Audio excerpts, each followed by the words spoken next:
불안할 수가 있겠지만 앞으로 우리의 미래가 어떻게 전개될지 알아야만 우리가 이 미래를 준비할 수 있습니다. 우리의 다음 세대에게 이 말씀을 잘 가르쳐서 앞으로 이제 이러한 환란이 닥쳐왔을 때 흔들리지 않고 끝까지 믿음을 지켜나갈 수 있도록 해야 됩니다. 이제 24장 1절부터 2절까지는 예루살렘 성전 파괴에 대한 예언이 나오는데요. 1절 말씀 보시겠습니다. 예수께서 성전에서, 이 성전은요 헤롯 성전입니다. 헤롯 성전. 제1성전은 솔로몬이 건축한 솔로몬 성전이었고요. 그리고 제2성전이 이제 바벨론에서 70년 포로 생활을 하고 돌아온 스룹바벨이 건축한 스룹바벨 성전입니다. 그리고 이 제3성전이 바로 이 헤롯 성전인데요. 그런데 유대인들은 이 헤롯이 에돔 사람이기 때문에 이 헤롯 성전을 인정하지 않습니다. 제1성전과 제2성전은 인정하지만 제3성전은 인정하지 않습니다. 그리고 현재는 이제 이 성전이 다 무너지고 없죠. 그래서 이제 유대인들은 현재 이 무너진 이 성전터에 제3성전을 유대인들의 손으로 다시 세우려는 계획을 세우고 있습니다. 그런데 이제 이 제3성전이 세워지면요, 정말 그때 마지막 때가 도래하게 되는 겁니다. 제3성전이 세워지려면 먼저 이 중동 지역에 큰 전쟁이 일어나야 됩니다. 그 큰 전쟁에서 유대인들이 승리를 하게 되고요. 현재 이 성전터에는 이슬람 사원이 세워져 있습니다. 그 황금돔 사원이라고 하는 오마르 사원이 세워져 있는데 그 오마르 사원이 무너지고요. 그 자리에 이제 제3성전이 유대인들의 손으로 세워지게 될 겁니다. 그렇게 되면 이제 적 그리스도가 그 제3성전에 앉아서 내가 하나님이다, 내가 그리스도라고 할 때가 올 것인데요. 그때가 정말 마지막 때입니다. 자, 그래서 이러한 예언들이 이제 다 성취되어야 정말 마지막 때가 도래하게 되는 겁니다. 그런데 요즘에 이 종말론자들이 예수님이 연말에 올 것이다, 예수님이 내년에 올 것이다, 그러한 예언들을 남발하고 있는데요. 그런 말에 현혹되면 안 됩니다. 이 성경에 예언된 이러한 마지막 징조가 다 성취되어야만 예수님께서 오신다는 겁니다. 이러한 예언들이 다 성취가 되려면 아마도 시간이 꽤 많이 흘러가야 될 것입니다. 아마도 뭐 예측할 수는 없지만 우리 때는 지나가야 되고요. 우리의 다음 세대로 이제 다음 세대까지 흘러가야 되지 않을까 이제 생각이 되는데요. 그래서 이제 우리가 이러한 성경 말씀을 우리의 다음 세대들에게 잘 가르쳐서 우리의 다음 세대들의 믿음을 굳건하게 세워서 앞으로 다가올 미래에 대비하도록 해 주어야 됩니다. 자, 그래서 예수님 시대에 있는 이 성전은 헤롯 성전입니다. 자, 계속 보시면요. 예수님께서 성전에 나와서 가실 때에 제자들이 성전 건물들을 가리켜 보이려고 나오니, 자, 번역이 좀 어렵게 되어 있는데요. 당시에 이제 헤롯 안가에서 유대인들의 마음을 사기 위해서 이 스룹바벨 성전을 현재 50년째 정축하고 있는 겁니다. 뭐 말이 정축이지 완전히 새로 짓는 거나 다름이 없습니다. 이 헤롯 성전은 무려 82년에 걸쳐서 이제 완공되게 되는데요. BC 19년부터 해서 AD 60년 초반까지 이렇게 지어졌다고 합니다. 그래서 이제 AD 60년 초반에 완공되고 완공된 지 한 7년 정도 지나서 AD 70년에 로마의 티투스 장군에 의해서 이 헤롯 성전이 완전히 무너지게 됩니다. 이 헤롯 왕가가 이 이스라엘 백성들의 한심을 사겠다고 이렇게 무리하게 이제 백성들의 세금을 거두어서 성전을 무려 82년 동안 지었지만 얼마 지나지 않아서 완전히 무너지게 되는 겁니다. 괜히 쓸데없이 에너지 낭비만 했습니다. 자, 아무튼 50년째 이렇게 이제 화려한 성전이 지금 건축되고 있으니까요. 이 갈릴리 시골 출신의 제자들이 이 화려한 성전을 보고 놀란 겁니다. 야, 정말 저 성전 화려하다, 정말 웅장하다, 이렇게 이야기하는 것이죠. 자, 그래서 이 제자들이 성전 건물들을 가리켜 보이려고 나온 이 말씀이 무슨 뜻이냐면요. 제자들이 이 화려한 성전을 구경하고 싶어 했다는 겁니다. 자, 그런데 그때 예수님께서 앞으로 37년 후에 일어나게 될 일을 미리 예언하시는데요. AD 70년에 이 헤롯 성전이 비참하게 무너지게 될 것을 미리 다 아시고 그 일을 미리 예언하십니다. 자, 2절 말씀 보십시오. 대답하여 이르시되 너희가 이 모든 것을 보지 못하느냐? 내가 진실로 너희에게 이르노니 돌 하나도 돌 위에 남지 않고 다 무너뜨려지리라. 자, 예수님께서 예언하신 이 말씀이 문자 그대로 성취가 됩니다. AD 70년에 이 성전이 정말로 돌 하나도 돌 위에 남지 않고요, 다 무너지게 됩니다. 왜 이렇게 성전이 무너지게 된 걸까요?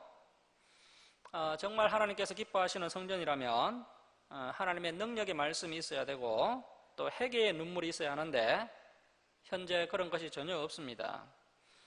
타락한 종교 지도자들이 성전을 이용해서 돈이나 벌려고 했고 그들이 또 이스라엘 백성들을 멸망의 길로 인도하고 있었기 때문입니다. 그래서 예수님은 이런 거짓된 성전은 반드시 허물어져야만 사람들이 멸망의 길로 가지 않을 것을 아셨습니다. 자, 그러면 이제는 어떤 성전이 참된 성전입니까? 하나님의 말씀이 있고 성령의 역사가 있는 이 성도들의 모임이, 그래서 이제 성도들의 모임인 이 교회가 참된 성전이 되는 겁니다. 자, 그래서 우리가 살 수 있는 길은 이 성전을 성전답게 하는 것입니다. 교회에는 오직 하나님의 말씀만이 바르게 선포되어야 하고 이 교회 안은 어떤 인간적인 욕심이나 돈벌이가 허용되어서는 안 됩니다. 자, 그리고 주님께서는 내 집은 만민의 기도하는 집이라고 하셨기 때문에 어떤 죄인이든지 하나님 앞에 나와서 회개하고 생명을 얻는데 걸림돌이 되는 것이 있으면 안 된다는 겁니다. 자, 현재 이제 예루살렘에 가보면요, 예수님의 말씀대로 이 성전이 다 무너지고 없습니다. 성전의 서쪽 외부벽, 통곡의 벽만 남아 있습니다. 자, 이제 3절에서 14절은 세상 끝에 여러 징조에 관한 말씀들이 나오는데요. 3절 말씀 보십시오. 예수께서 감난산 위에 앉으셨을 때에 제자들이 조용히 와서 이르되 우리에게 이르소서 어느 때에 이런 일이 있겠사오며 또 주의 임하심과 세상 끝에는 무슨 징조가 있사오리까. 제자들이 이제 어느 정도 믿음이 성장하니까요, 이제 인류 역사 종말에 대해서도 관심을 가지게 됩니다. 우리가 이제 교회에 나와서 가장 먼저 이러한 종말에 관한 말씀을 접하면 안 됩니다. 그러면 우리의 믿음이 한쪽으로 치우칠 수가 있습니다. 계속 종말에 관심을 기울이면서 오히려 진리로부터 멀어질 수가 있습니다. 그래서 창세기부터 차근차근 배워서 창조주 하나님을 고백하고 여호와 하나님을 경외하는 것을 배워서 우리가 믿음 생활을 시작해 나가야 됩니다. 그리고 이제 우리가 어느 정도 이제 하나님의 말씀을 이해하고 나서 이러한 종말론적인 것들을 접하는 것이 좋습니다. 자, 그래서 이제 3절에서 이 제자들이 이제 예수님의 공생의 말년에 이런 질문들을 하게 되는데요. 자, 4절 말씀 보십시오. 예수께서 대답하여 이르시되 너희가 이 사람은 거짓 선지자입니다. 거짓 선지자의 미혹을 받지 않도록 주의하라. 예수님께서 거짓 선지자, 거짓 목회자의 미혹을 받지 않도록 주의하라고 말씀하십니다. 이제 예수님께서 좀 있으면 이제 십자가를 지셔야 하는 시점이기 때문에 이 말씀은 매우 중요한 말씀입니다. 마지막 시대를 살아가는 성도들은 가장 먼저 거짓 목회자의 미혹을 받지 않도록 주의해야 됩니다. 자, 5절 말씀 보십시오. 많은 사람이 내 이름으로 와서 이르되 나는 그리스도라 하여 많은 사람을 미혹하리라. 지금까지 거짓 그리스도가 참 많이 왔었죠. 지금도 거짓 그리스도가 있고요. 앞으로도 계속해서 오게 될 겁니다. 자, 여러분, 엄밀하게 오면요, 절대 그리스도가 아닙니다. 초림 때는 엄밀하게 오셨지만 재림 때는 영광스러운 모습으로 구름 타고 오십니다. 모든 사람들이 다 알 수 있도록 그렇게 오십니다. 심지어 음부의 권세가 떨릴 정도로 그렇게 오십니다. 엄밀하게 안 오고 내가 그리스도다 이렇게 말하는 자들은 다 가짜입니다. 앞으로 이제 이 가짜 그리스도가 수없이 올 겁니다. 신천지에서는 이 교주가 구름 타고 못 오니까요, 성경 말씀은 비유풀이를 해야 한다 하면서요, 구름은 진짜 구름이 아니고 영이다. 그러니까 예수님이 구름 타고 오신다는 뜻은 예수님이 영으로 재림하신다는 뜻이다. 내 안에 예수님의 영이 있다. 내가 이긴 자다. 이렇게 이야기하는데요, 다 가짜입니다. 여러분 안에도 예수님의 영이 있으십니다. 자, 6절 말씀 보십시오. 난리야 난리 소문을 듣겠으나 너희는 상가 두려워하지 말라.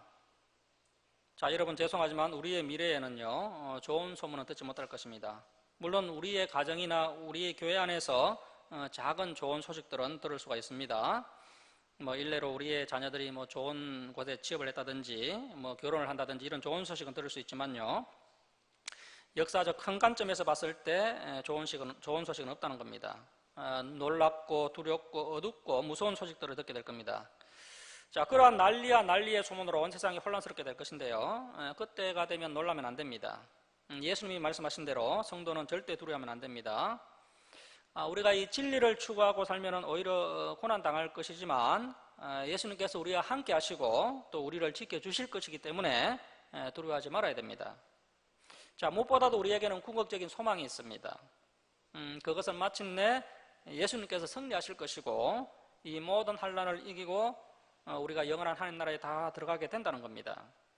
자, 그 소망을 붙잡고 너희는 상가 두려워하지 말라. 이런 일이 있어야 돼. 아직 끝은 아니니라. 민족이 민족을, 나라가 나라를 대적하여 일어나겠고, 그래서 이제 앞으로 계속 전쟁이 일어나게 될 겁니다. 곳곳에 기근과 지진이 있으리니 이 모든 것은 재난의 시작이니라. 자, 그래서 이제 앞으로 이제 식량이 부족해지게 될 건데요. 이제 얼마 전에 뉴스를 보니까 30년 후면은 북극의 얼음이 다 녹아서 없어진다고 합니다. 그렇게 되면 이제 전 세계적으로 지금보다 더 심한 기상 이번 현상이 일어나게 된다고 합니다. 그렇게 되면 어떻게 될까요? 당연히 뭐 식량 부족 현상이 일어나게 되겠죠. 앞으로 이제 인류는 심각한 기근에 직면하게 될 겁니다. 그리고 이제 지진도 자주 일어나게 되고요. 우리의 미래가 평화롭고 안전하고 유토피아 같은 그런 미래가 준비되고 있지 않습니다. 식량 부족으로 인한 기근과 기상이변과 지진이 우리의 미래라는 겁니다.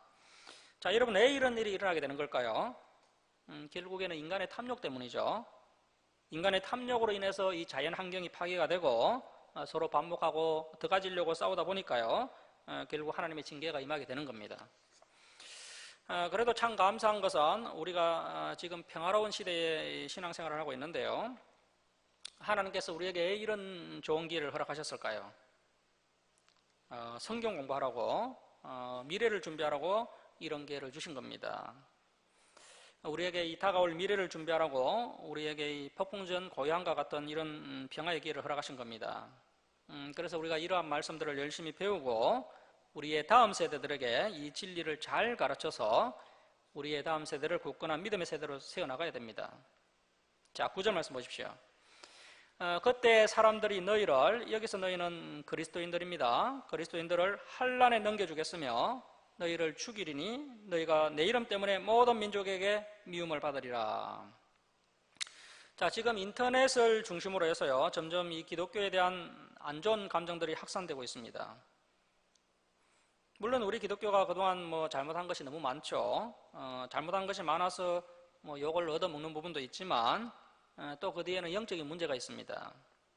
자, 결국에는 온 세계와 모든 민족이 이 기독교인들을 미워하는 세상이 돌아가게 될 겁니다. 그렇게 되면 아마도 이제 가장 진리를 바르게 추구하고 있는 우리 주사랑교회 성도들이 가장 큰 미움을 받게 될 것인데요, 이때는 이제 미움을 받아야 진짜 교회고 진짜 성도입니다. 자, 10절 말씀 보십시오. 그때 많은 사람이 실족하게 되어 서로 잡아주고 서로 미워하겠으며, 자, 마지막 때가 되면 많은 성도들이 배교하고 배도하는 일이 일어나게 될 겁니다.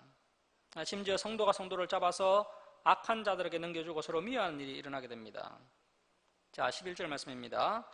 거짓 선지자가 많이 일어나 많은 사람을 미혹하겠으며, 아직은 뭐 거짓 선지자가 그렇게 많이 일어난 것은 아닙니다. 앞으로 더 많은 거짓 선지자들이 일어나게 될 겁니다. 자, 그런데 그 거짓 선지자들이 무엇으로 사람들을 미혹합니까? 24절 한번 미리 한번 보십시오. 24절 한번 보시겠습니다. 24절 보시면 거짓 그리스도들과 거짓 선지자들이 일어나 큰 표적과 기사를 보여 할 수만 있으면 택하신 자들도 미혹하리라. 자, 이 거짓 그리스도와 거짓 선지자들이 큰 표적과 기사를 보여서 성도들을 미혹합니다. 자, 그래서 여러분, 신비한 현상이 일어난다고 해서 그것이 다 하나님께서, 성령께서 일으키신 기적이라고 생각하면 안 됩니다. 마귀도 뭐 그 정도 능력이 있습니다. 마지막 시대에 성도들은 이적과 기적을 쫓아다니는 신앙생활을 하면 안 되고요, 반드시 바른 말씀을 선포하는 건강한 교회에서 말씀대로 신앙생활을 해야만 믿음을 끝까지 지킬 수가 있습니다. 그런데 오늘날 한국교회를 보면요, 신비한 현상을 추구하는 쪽으로 자꾸 기울어지고 있습니다. 교회가 부흥을 하기 위해서 신비주의를 무분별하게 받아들이고 있습니다. 그래서 신사도 운동을 하는 교회, 신비한 현상이 일어나는 교회는 성령의 역사가 일어나는 교회라는 소문이 나면서요, 성도들이 막 몰려들고 있습니다. 하지만 말씀을 바르게 전하는 교회는 성도들이 가지 않습니다. 그런데 이러한 현상들이 마지막 시대의 현상입니다. 자, 12절 말씀 보십시오. 불법이 성함으로 많은 사람의 사랑이 식어지리라. 아주 중요한 부분인데요. 자, 구약 성경을 한마디로 정리를 하면 하나님 사랑, 이웃 사랑입니다. 그리고 신약 성경 역시 한마디로 정리하면 사랑이라고 할 수가 있죠. 예수님께서 새 계명을 너희에게 주노니 서로 사랑하라. 내가 너희를 사랑한 것 같이 너희도 서로 사랑하라고 하셨습니다. 그래서 신구약 성경 모두가 다 사랑입니다. 그래서 기독교의 진리는 한마디로 사랑입니다. 자, 그런데 이 세상의 마지막 때가 되면요, 그 사랑이 식어진다는 겁니다. 미래의 시대는 물질적으로는 더 많은 풍요를 누리고 더 많은 자유를 누리지만 사람들의 마음은 더 악해지고 사랑은 더 없어지고 서로에 대한 믿음은 더 심해진다는 겁니다. 자, 결국 마지막 시대가 되면 될수록요, 하나님의 나라가 이 땅 가운데 확장되는 것이 아니라요, 하나님 나라는 점점 더 축소되게 될 것이고 진리가 힘을 얻는 것이 아니라 진리가 힘을 잃게 된다는 겁니다. 소수의 성도들과 소수의 교회들만이 묵묵히 진리를 선포하고 하나님 나라를 유지하게 된다는 겁니다. 이 마지막 때에 소수의 남은 자가 되기 위해서, 그러한 소수의 남은 교회가 되기 위해서 무엇보다도 성도들에게 무엇이 있어야 한다는 겁니까? 사랑이 있어야 한다는 겁니다. 서로 사랑해야 한다는 겁니다. 자, 여러분, 사랑하는 자가 하나님 나라에 들어가게 될 것입니다. 그러니 서로 사랑하시기 바랍니다. 자, 13절 말씀입니다.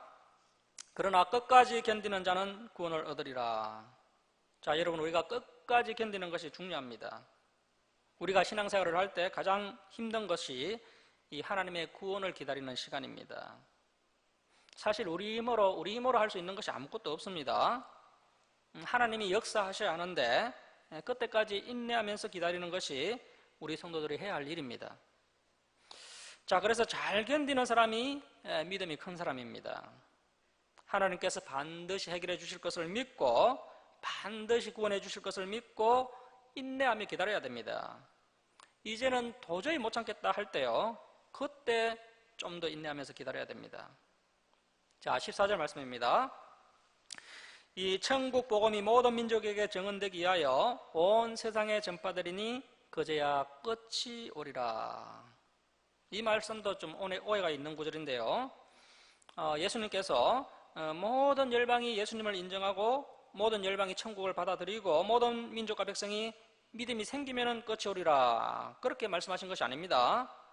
전도의 결과는 상관이 없습니다. 천국 복음이 모든 민족과 온 세상에 전파되기만 하면 끝이 온다는 겁니다. 이제 이 복음이 전파되지 않은 나라가 얼마 남지 않았다고 합니다. 그래서 우리 교회가 이 마지막 때에 해야 할 일이 참 많습니다. 복음 중에 복음은 역시 성경 66권이죠. 이 성경 66권의 말씀을 다 가르치는 것이, 다 가르쳐 지키게 하는 것이 복음을 제대로 전하는 겁니다. 이 66권의 말씀을 가지고 그들이 듣든지 듣지 않든지 땅끝까지 이 천국 복음을 전파해야 하는 사명이 우리 교회에게 있습니다. 자, 15절 말씀입니다. 계속해서 세상 끝에 징조가 나오는데요. 그러므로 너희가 선지자 다니엘이 말한 바 멸망에 가정한 것이 거룩한 곳에 선 것을 보거든 읽는 자는 깨달을진저. 자, 이 다니엘서에 멸망에 가정한 것이 거룩한 곳에 선 것을 보거든, 이러한 말씀이 이제 세 군데에 나오는데요. 다니엘서 9장 27절, 또 11장 31절, 또 12장 11절에 이렇게 이제 세 군데에 나옵니다.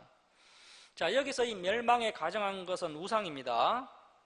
그리고 예수님께서 말씀하신 거룩한 곳은 예루살렘 성전입니다. 예수님 당시에 거룩한 곳은 예루살렘 성전 하나밖에 없습니다.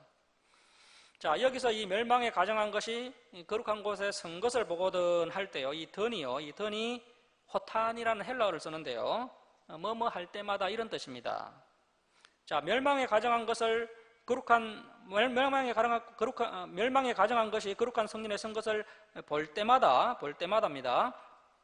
자, 그러니까 한 번 이런 일이 있었던 것이 아니고요, 이스라엘 역사 가운데 예루살렘 성전에 이렇게 우상이 세워진 경우가 몇 번 있었고요, 또 앞으로도 있게 된다는 겁니다. 남유다 왕 중에 그 므낫세라는 왕이 있었죠. 온갖 우상들을 하나님의 성전에 세웠다가요. 결국은 바벨론에 의해서 성전이 불탔습니다.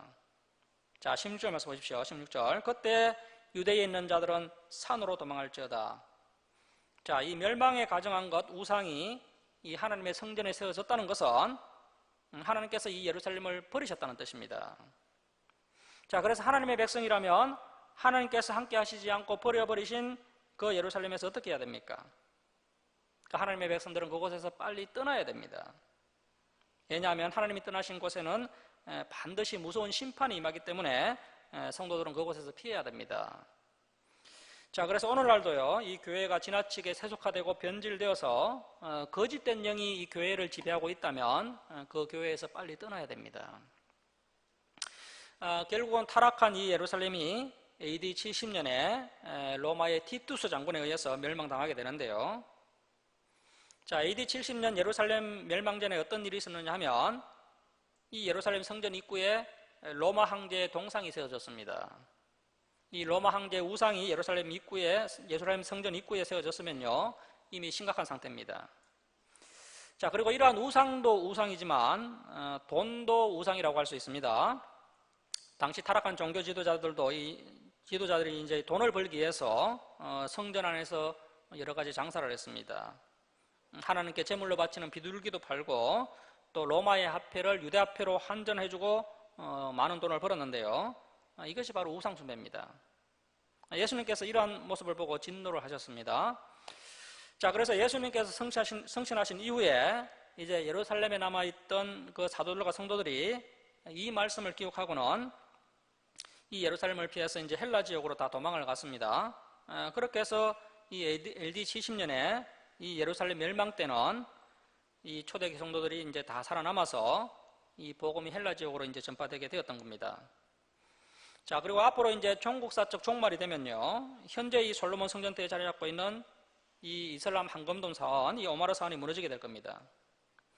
앞에서도 말씀드렸듯이 이제 중동에서 큰 전쟁이 일어나게 되고요, 이 오마르 사원이 무너지게 되고 그 자리에 제3성전이 유대인들의 손으로 세워지게 되고요. 그리고 이제 그 성전이 세워지게 되면 그 성전에 이제 적그리스도가 앉아서 내가 그리스도다 하면서 이 적그리스도의 공식적인 대비식이 있게 될 겁니다.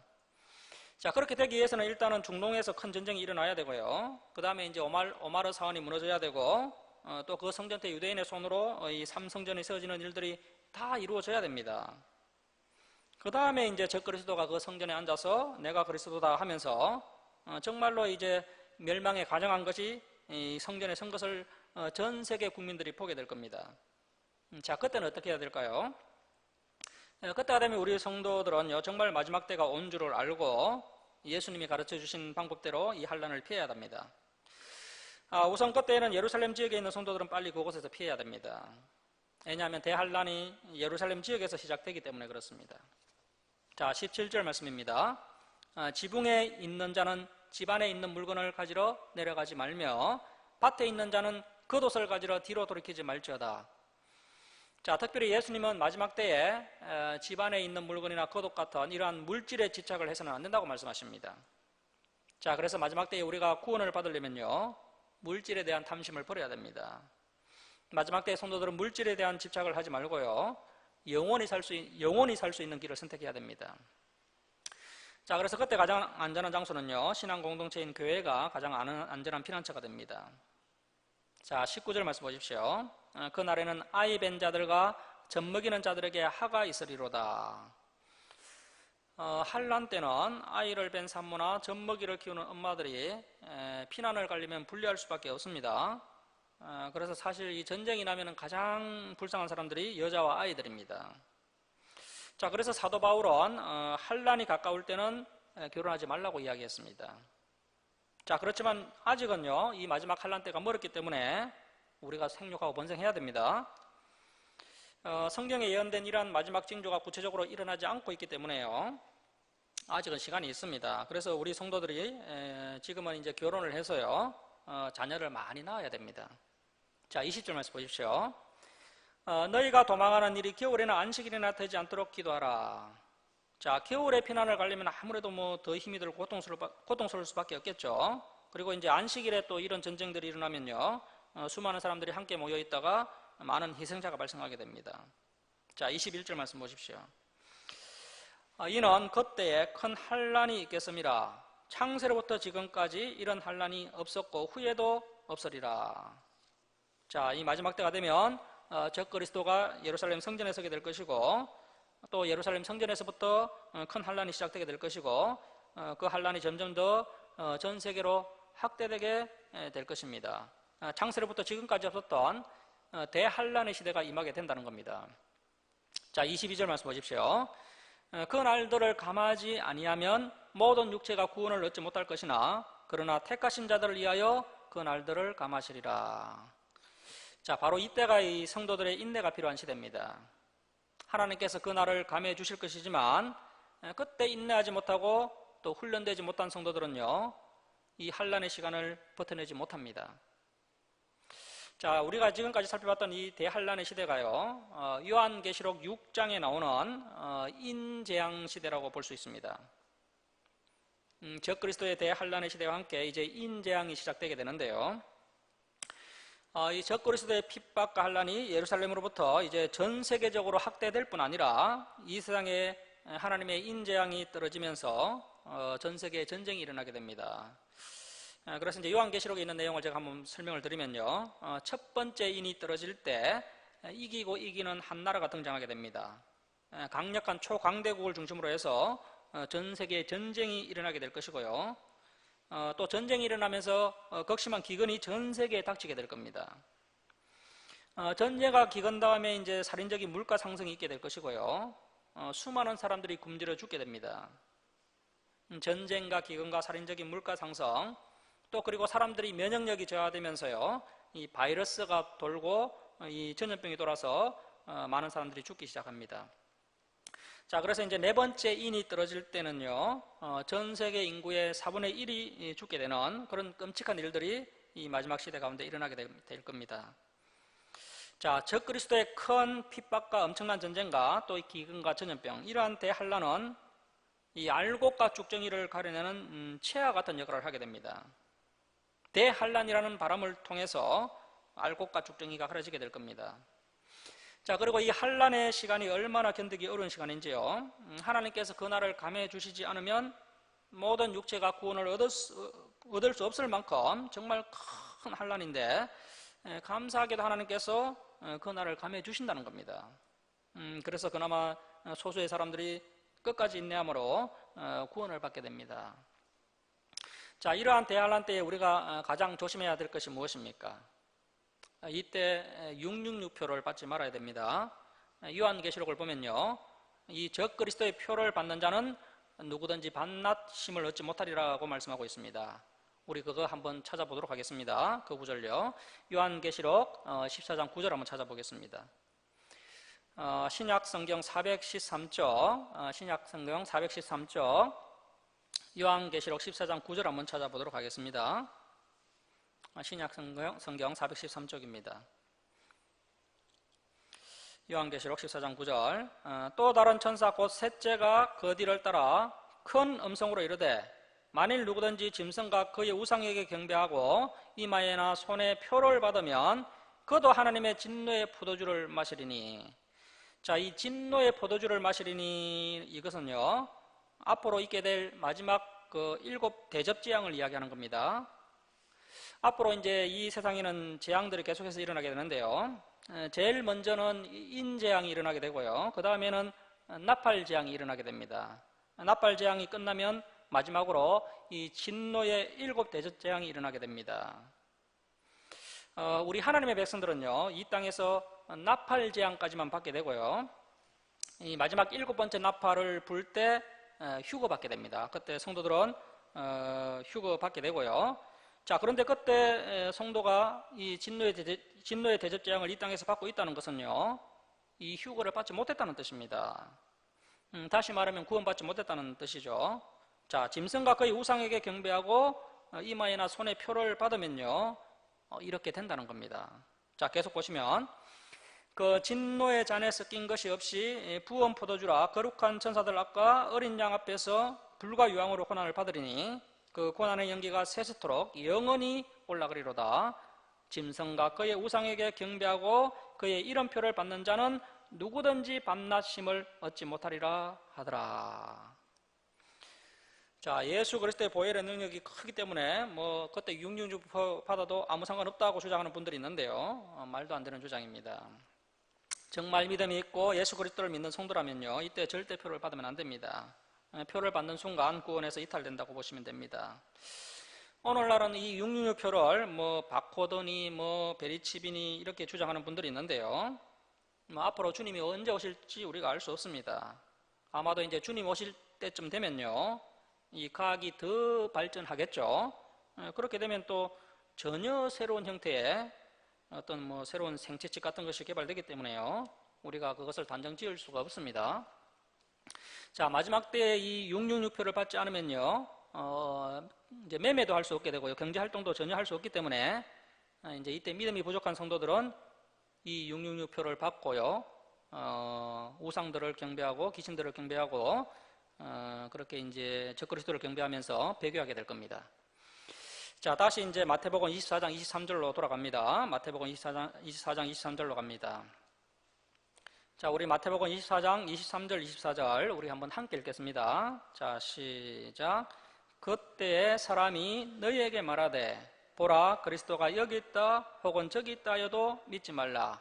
거짓 그리스도들과 거짓 선지자들이 일어나 큰 표적과 기사를 보여 할 수만 있으면 택하신 자들도 미혹하리라. 자, 오늘날 교회에서요, 하나님의 말씀을 창세기부터 요한계시록까지 성실하게 공부하지 않고 한순간에 신비한 체험을 해서 성도들의 믿음을 성장시키려고 하고 또 이 교회를 이런 신비주의로 부흥시키려고 하는 그런 은사주의, 신비주의, 또 신사도 운동, 이 오순절 운동을 우리가 조심해야 됩니다. 자, 결국에는 이 진리와 상관없는 이런 신비주의 운동이 이 마지막 시대에 이 적그리스도의 거짓 선지자의 올 길을 예비하는 행위라는 것을 우리가 명심해야 됩니다. 오늘날 한국교회가 이렇게 이제 침체되고요, 세상 사람들에게 욕을 먹게 된 원인도 이런 신사도 운동 같은 이런 신비주의를 무조건 수용했기 때문에 벌어진 일이다라고 이제 그런 연구 결과가 발표된 적이 있습니다. 자, 여러분, 이런 신비주의로는요, 결코 성도들이 변화, 성장, 성화되지 않습니다. 하나님의 말씀으로 성도들이 변화되고 성장되고 성화되는 겁니다. 자, 25절 말씀 보십시오. 보라, 내가 너희에게 미리 말하노라. 그러면 사람들이 너희에게 말하되 보라, 그리스도가 광야에 있다 하여도 나가지 말고 보라, 골방에 있다 하여도 믿지 말라. 자, 조용히 있다가요, 갑자기 내가 그리스도다, 몰랐지, 이렇게 하는 자들은요, 다 가짜입니다. 성도들은 그리스도를 찾아다닐 필요가 없습니다. 왜냐하면 모두가 다 알 수 있도록 예수님이 재림하십니다. 자, 27절 말씀 보십시오. 번개가 동편에서 나서 서편까지 번쩍인같이 인자이만도 그러하리라. 자, 이 번개가요, 동쪽 하늘에서 서쪽 하늘에서 번쩍번쩍 하면요, 그 번개를 못 볼 사람들이 누가 있겠습니까? 다 봅니다. 자, 이 예수 그리스도의 재림은요, 은밀하게 오시지 않고 모든 사람이 다 알 수 있도록 그렇게 오신다는 겁니다. 자, 그런데 또 이 말씀을 통해서 이단이 등장했습니다. 전능하신 하나님의 교회라는 이단인데요, 중국의 이단입니다. 여자가 교주입니다. 전능신교 동방번개라고 하기도 하는데요, 이 이단들이 이제 신천지처럼 교회에 몰래 잠입해서 우리 성도들을 미혹한다고 합니다. 이 27절 말씀을 곧게 하면서요, 등장한 이단인데, 예수님이 동방, 이 중국의 번개처럼 재림할 것이고, 초림주는 남자로 제3을 위해서 오셨고 재림주는 여자로 구원과 영생을 위해서 왔다라고 주장하고 있습니다. 이 이단이 이제 중국을 넘어서 우리나라에서도 지금 활동하고 있습니다. 자, 28절 말씀 보십시오. 죽음이 있는 곳에는 독수리들이 모일 것이니라. 이 독수리들은 뭐 시체가 있는 곳을 기가 막히게 다 알죠. 가르쳐주지 않아도 시체가 있는 곳을 다 압니다, 이 독수리들은. 자, 그래서 예수님의 재림은요, 모두가 다 알 수 있도록 오신다는 것을 다시 한번 강조하신 그런 말씀입니다. 그래서 이제 우리 예수님이 재림하실 때요, 이 땅의 모든 사람들이 다 알도록 재림하십니다. 우리 성도님들이 이 말씀만 알아도요, 이 신천지 같은 이단에 절대 빠지지 않습니다. 자, 29절 말씀 보십시오. 그날 환란 후에 예수님께서 이제 재림하시지 않은 때인데, 아직은 예수님이 재림하시지 않은 때입니다. 이런 징조가 있고 난 후에 우리 예수님께서 다시 오십니다. 자, 앞에서 이제 대환란의 시대를 우리가 살펴봤는데요. 전쟁과 기근과 전염병이 일어나서 전 세계 인구의 4분의 1이 죽고 적그리스도가 예루살렘 성전에서 등장하게 되고, 이제 본격적으로 이제 이러한 대환란들이 일어나게 되고요. 이러한 환란 후에 이제 요한계시록 6장 12절 이하를 보면요. 요한계시록 6장 12절 이하를 보면 여섯 번째 인이 떨어지게 됩니다. 여섯 번째 인재앙 중에 하나가요, 하늘에서 별이 떨어지는 재앙입니다. 자, 계속 보시면 적시 해가 어두워지며 달이 빛을 내지 아니하며 별들이 하늘에서 떨어지며 하늘의 권능들이 흔들리리라. 자, 그래서 이 말씀은 이제 인재앙에 대한 말씀인데, 이제 여섯 번째 인이 떨어지면 하늘에서 별만 떨어지는 것이 아니고요, 별이 떨어지기 전에 먼저 큰 지진이 일어납니다. 그리고 화산 폭발도 일어나고요. 그래서 이제 바다에서 지진이 일어나면 쓰나미가 일어나겠죠. 그리고 이 화산 폭발이 일어나면서 이 화산재가 저 성층권까지 올라가서 하늘을 다 가리게 되고요. 그러면서 이제 해가 빛을 잃고 달도 빛을 잃는 그런 시대가 도래하게 됩니다. 자, 그리고 이어서 이제 더 무서운 일이 일어나는데요. 별들이 하늘에서 떨어지게 됩니다. 이 별들이 떨어지는 재앙은 화산 폭발이나 지진과는 비교되지 않습니다. 핵폭발보다 더 무서운 재앙입니다.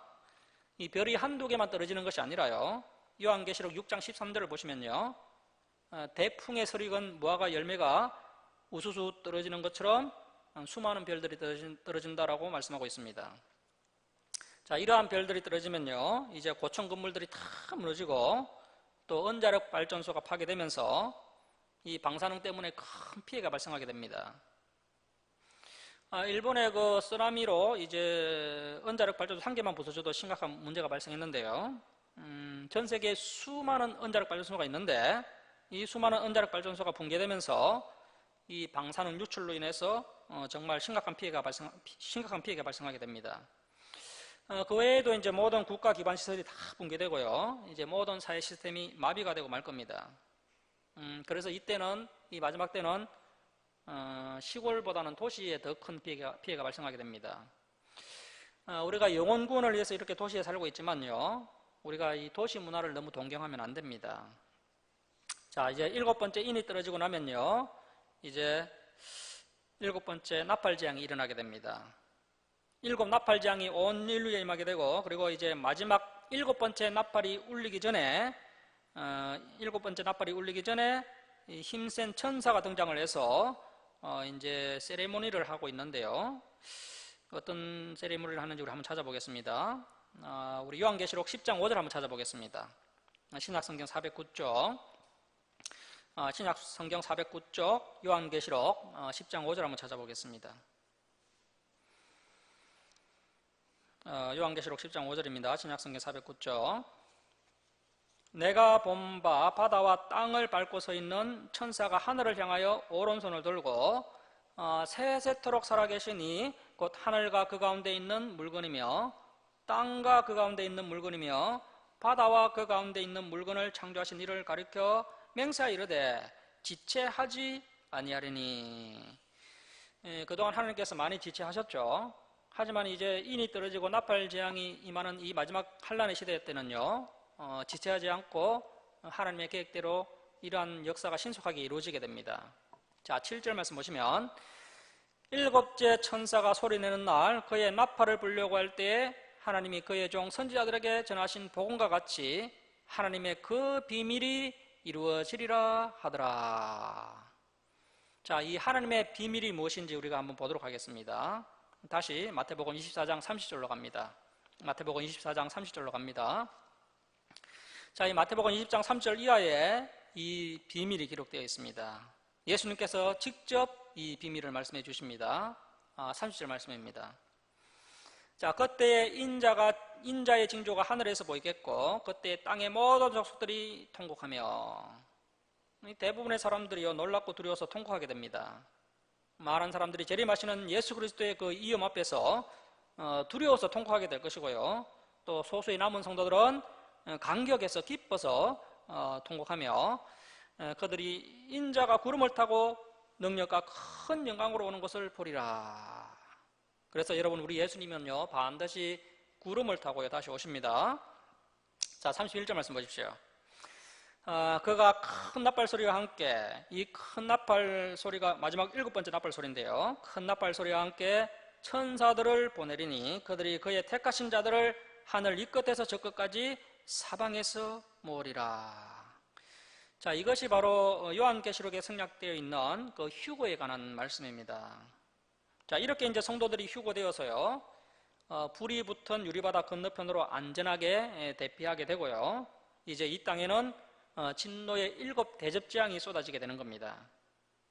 자, 32절 말씀 보십시오. 무화과의 비유를 배우라. 그 가지가 연하여지고 잎사귀를 내면 여름이 가까운 줄을 아나니 이와 같이 너희도 이 모든 일은 24장 3절 이하에 언급됐던 이 마지막 때에 일어나게 될 마지막 징조들입니다. 이 모든 일을 보거든 인자가 가까이 곧 문 앞에 이른 줄 알라. 내가 진실로 너희에게 말하노니 이 세대는 헬라어로 게네아인데요, 이 세대라고 번역하는 것보다 시대라고 번역하는 것이 더 좋습니다. 자, 어떤 시대입니까? 이 마지막 시대입니다. 마지막 시대. 이 마지막 시대가 지나가기 전에 이 일이 다 일어나리라. 35절 보십시오. 35절입니다. 천지는 없어질지언정 내 말은 없어지지 아니하리라. 자, 예수님의 말씀은요 문자 그대로 다 이루어진다는 겁니다. 그래서 우리가 잘 준비하고 있어야 됩니다. 우리가 마지막 때가 가까이 오면 올수록 깨어 있어야 됩니다. 그리고 깨어 있는 것만으로는 안 되고요, 잘 준비하고 있어야 됩니다. 자, 36절 말씀 보십시오. 그러나 그날과 그때는 아무도 모르나니 하늘의 천사들도 아들도 예수님도 모르고요, 또 예수님 자신도 언제 재림하실지 예수님 자신이 모르십니다. 오직 아버지만 아시느니라. 자, 그래서 이 종말론자들이 언제 어느 때에 예수님이 재림하신다 이런 말에 관심을 가지거나 미혹되면 안 됩니다. 이러한 말씀들만 우리가 잘 배워도요 이단에 넘어가지 않게 됩니다. 자, 하지만 우리가 이 마지막 시대의 이 징조들을 배우면요 이 종말이 어느 정도 가까이 왔구나, 뭐 그 정도는 우리가 충분히 알 수 있게 됩니다. 그것이면 뭐 충분한 것이지 몇 년 몇 월 며칠에 예수님이 오신다, 그것은 옳지 않습니다. 자, 37절 말씀 보십시오. 노아의 때와 같이 인자의 만도 그러하리라. 홍수전에 노아가 방주에 들어가던 날까지 사람들이 먹고 마시고 장가들고 시집가고 있으면서 홍수가 나서 그들을 다 멸하기까지 깨닫지 못하였으니 인자의 맘도 이와 같으리라. 자, 그래서 이제 어둠의 아들들에게는요 방금 본 이 38절 39절처럼 인자가 언제 임할지 알지 못합니다. 마치 그들에게는 도둑같이, 밤에 도둑같이 임하게 됩니다. 하지만 이 빛의 아들들, 우리 성도들에게는 이 주의 날이 도둑같이 임하지 않는다고 이 데살로니가전서 5장 4절에서 말씀하고 있습니다. 자, 그래서 우리 성도들은 예수님이 예언하신 이 세상 끝의 징조를 통해서 주님이 오실 날이 언제인지 정확히는 알 수가 없지만 언제쯤인지, 마지막 때가 언제쯤인지는 짐작할 수 있게 된다는 겁니다. 자, 40절 말씀 보십시오.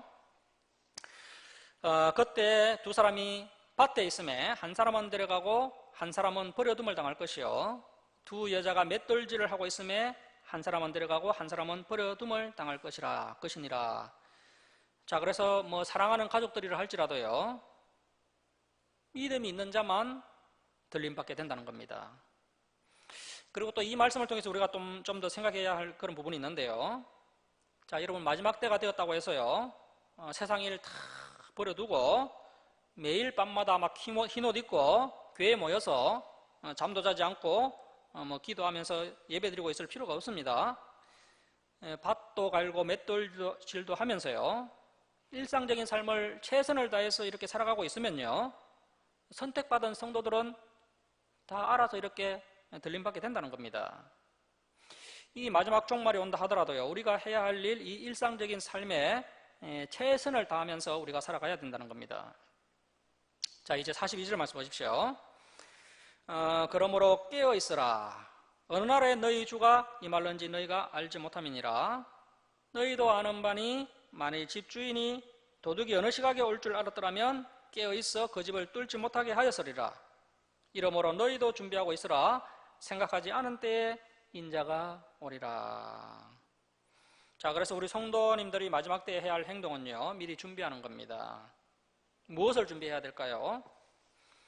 물질을 준비하고 부동산을 준비하는 것이 아니라요, 우리의 믿음을 준비해야 됩니다. 그러려면 우리가 성경 말씀을 잘 배워야 됩니다. 목사님, 지금은 제가 시간이 없어서 성경 공부할 시간이 없습니다. 나중에 시간 되면 공부하겠습니다. 이런 자세가 아니라요, 미리미리 시간 있을 때 잘 준비해야 됩니다. 앞으로 이 진리를 접할 시간이 점점 더 희소하게 될 겁니다. 우리 예수님께서 이 진리를 잘 전할 수 있는 성경교사를 찾고 있는데요, 하나님의 생명 양식을 나눠줄 종을 찾고 있습니다. 그런데 오늘날 이러한 준비된 성경교사가 매우 드뭅니다. 그래서 우리 교회가 이러한 준비된 성경교사들을 잘 준비해야 됩니다. 자, 45절 말씀 보십시오. 충성되고 지혜 있는 종이 되어 주인에게, 그 예수님에게 그 집 사람들, 그 성도들이죠, 그 성도들을 맡아 때를 따라 양식을 나눠줄 자가 누구냐? 이 양식은 말씀이죠. 예수님께서 이 성도들에게 말씀을 잘 가르쳐 줄 수 있는 지혜롭고 충성된 종을 지금 찾고 있습니다. 자, 그래서 이 말씀을 통해서 이제 참 목회자의 3대 요건을 우리가 알 수가 있는데요, 첫 번째는 충성되어야 됩니다. 두 번째는 지혜로워야 합니다. 세 번째는 예수님께서 맡겨주신 그 성도들에게 때를 따라 이 양식, 하나님의 말씀을 잘 나누어 주어야 됩니다. 자, 46절 말씀입니다. 주인이 예수님이 올 때에 그 종이 이렇게 하는 것을 보면 그 종이 복이 있으리로다. 내가 진실로 너에게 이르노니 주인이 그의 모든 소유를 그에게 맡기리라. 만일 그 악한 종이 마음에 생각하기를 주인이 더디 오리라 하여 동료 성도들을 때리며 술 친구들과 더불어 먹고 마시게 되면, 그래서 이 목회자가 목회 성공을 위해서 성도들을 이용하거나 당시에 그 사두개인들처럼 세속주의에 빠져서 자신의 직무를 게을리하면 어떻게 됩니까? 자, 우리 50절, 51절 우리 함께 읽겠습니다. 자, 시작. 생각하지 않은 날 알지 못하는 시각에 그 종의 주인이 이르러 엄히 때리고 애식하는 자가 받는 벌에 처하리니 거기서 슬피 울며 이를 갈리라. 자, 이러한 종은 예수님이 다시 오실 때 반드시 심판을 받게 됩니다. 그래서 이 부분은 오늘날 목회자들에게 하신 예수님의 경고의 말씀입니다. 말씀을 마치도록 하겠습니다. 사랑하는 성도 여러분, 예수님께서 이렇게 무서운 경고의 말씀을 우리에게 하실까요? 우리 믿는 자들로 하여금 이 세상에 도취되어서 영적으로 잠들지 않도록 하기 위해서 이렇게 말씀하신 겁니다. 우리가 잠들어 버리면 결국 세상 사람들과 함께 망할 수밖에 없습니다. 저와 여러분이 깨어 있을 뿐 아니라 잘 준비하여서 다시 오실 예수님을 기뻐하며 맞이할 수 있기를 주님의 이름으로 축원합니다. 기도하겠습니다.